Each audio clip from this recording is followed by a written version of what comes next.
is Snotimandius, boss of bosses. Look on me work, ye mighty and despair. Nothing beside remains. Round the decay of that colossal wreck, boundless and bare, the lone and level sands stretch far away. This was a golden time for the citizens of Snotantinople.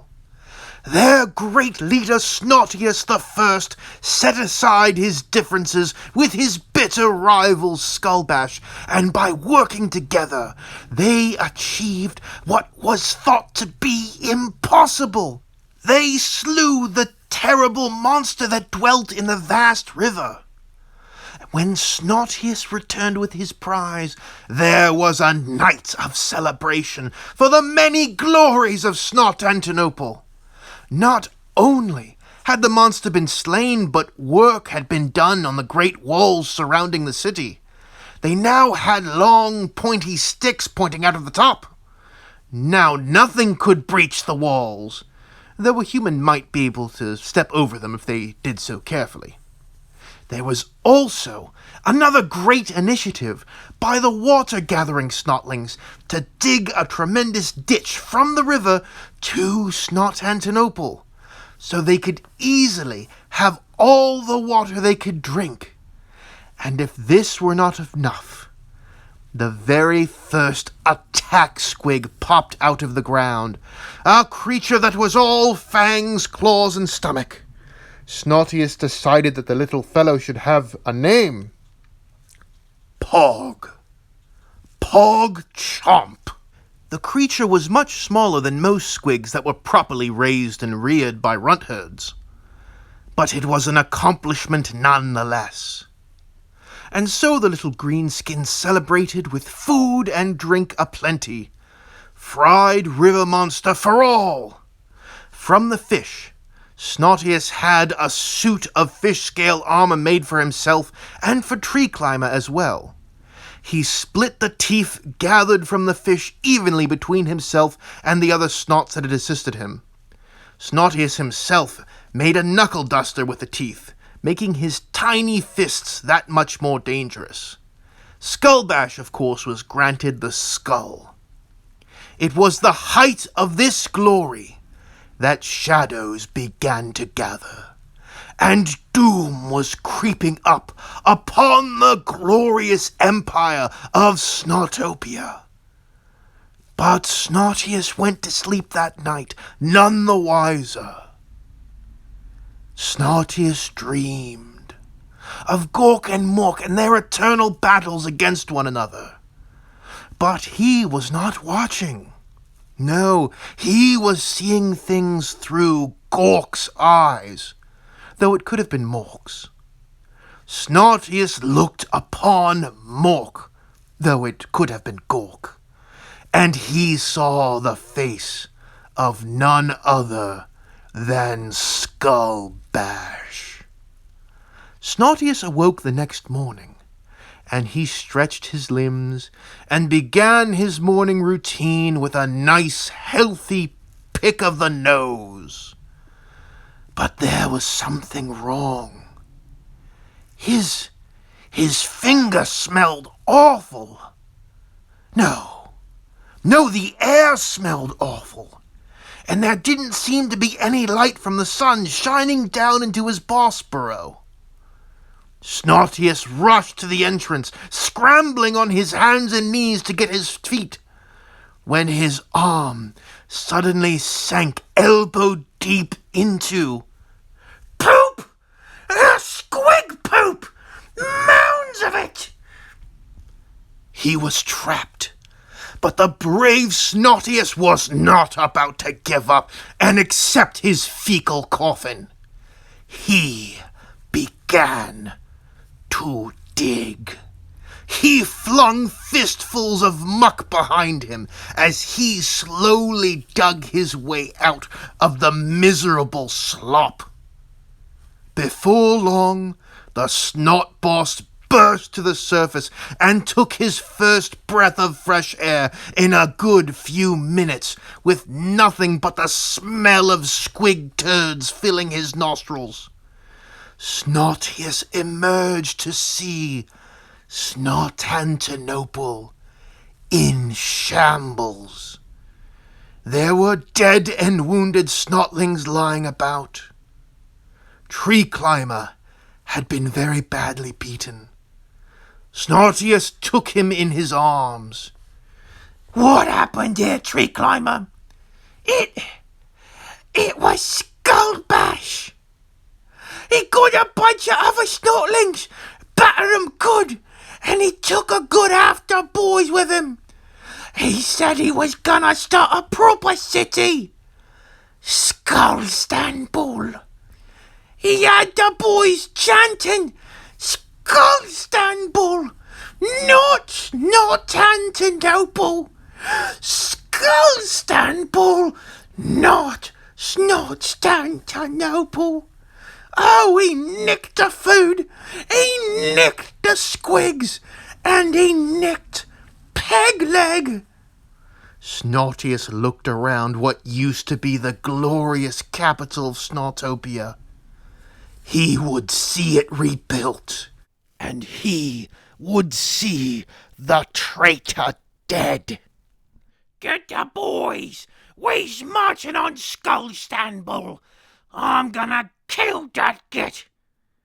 Any of you lot see which way they went?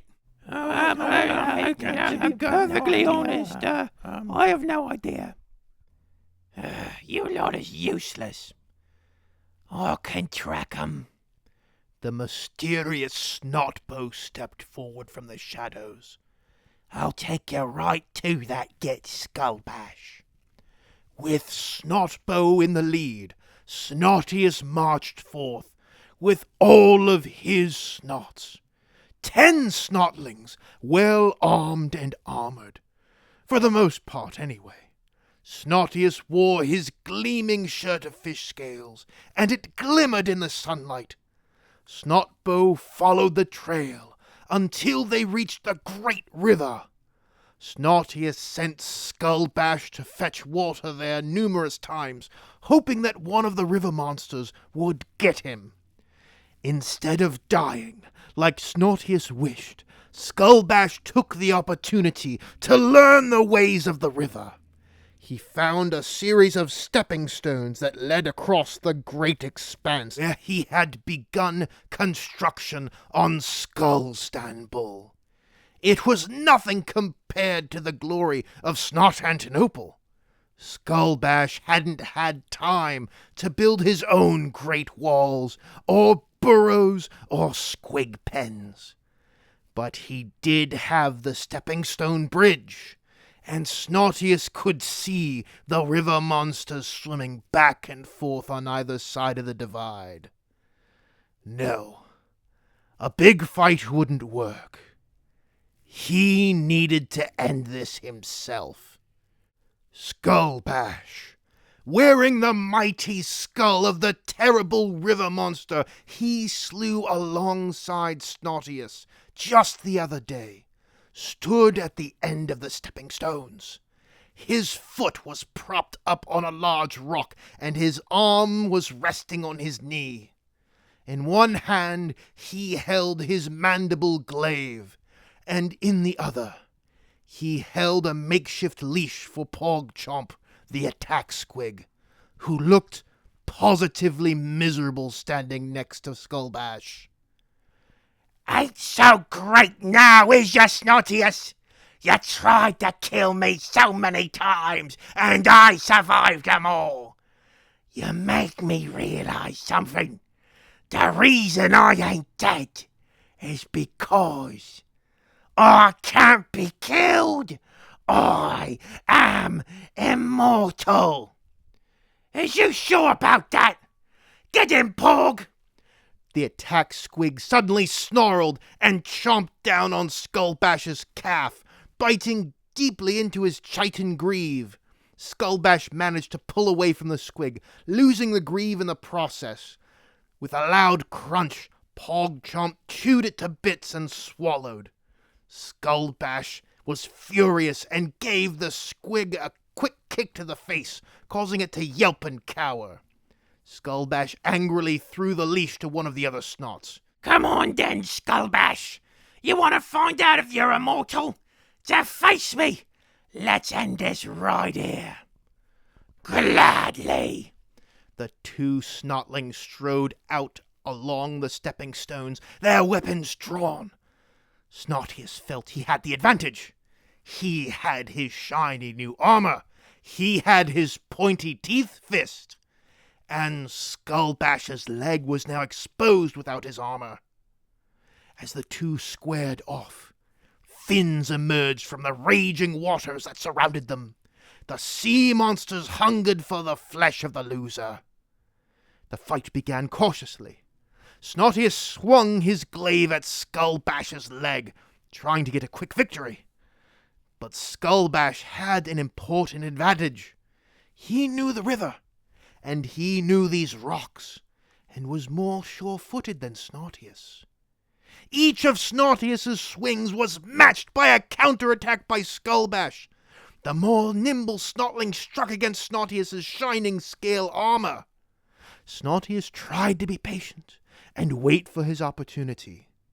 But this cautious approach played to Skullbash's advantage. Lunging in for a hit, Snotius managed to score a strike against Skullbash's chitin breastplate.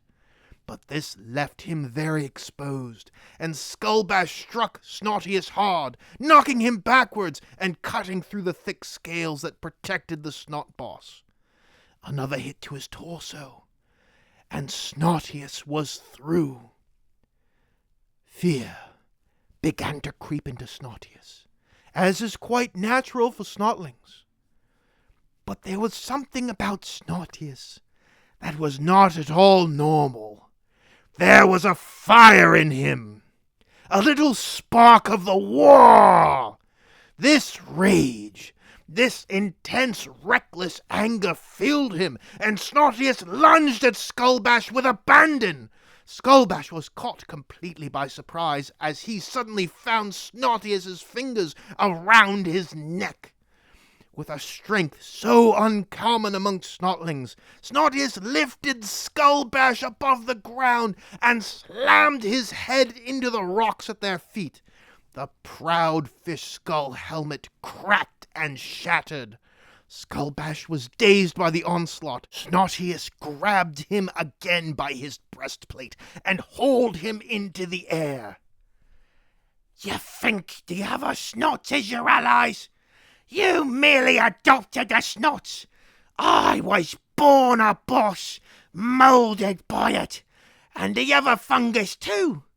I ain't been challenged for boss till I was already taller than the big shrooms. The attack squig betrays ya, 'cause they belongs to me. I will show you the big war, what Gorkamork got planned for me.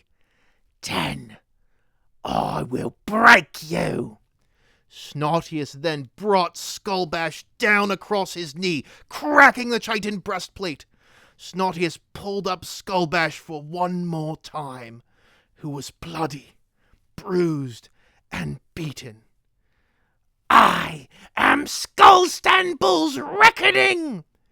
With that, Snotius gave Skullbash a mighty headbutt, crushing his rival's head, bashing it in good and proper this time, until it was completely pulped. Snotius was feeding off the cheers of his boys on the shore, and was filled with rage and strength. He then hurled the lifeless body of Skullbash into the great river, and the river monsters leapt out of the water to snap up the body. They lashed and twisted as they fought for the choicest pieces of meat. Snotius stood alone, tired, exhausted now that the rage was fading. But he had won! The boys on his side were cheering, and the unfortunate snots that had been bullied into joining Skullbash were looking nervous. But they had nothing really to fear. Snortius yelled at them, smacked them around a few times, and bullied them into returning to Snot-Tantanople. They recovered their food. They recovered the squigs. They took everything back to the dauntless walls of Snot-Tantanople. Catastrophe was averted. For now. For the doom of Snortius the First loomed. For the time had come. The time of the Snots was ending. For the first Gretchen were reaching maturity.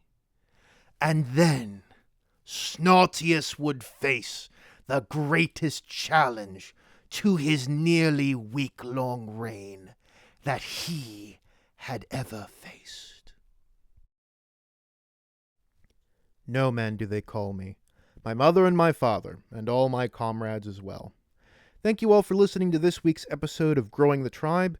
If you like what you heard, please leave a like and a comment, as that will help ensure that the walls of Snot-Tantanople will stand for weeks to come.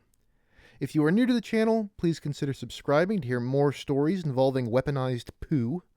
And if you have no idea what's going on, you can check out the Growing the Tribe playlist, which should be appearing on screen right now. And if you wish to support me, you can do so via PayPal, or you can join my Patreon, both of which are linked below. Thank you all very much. No Man out.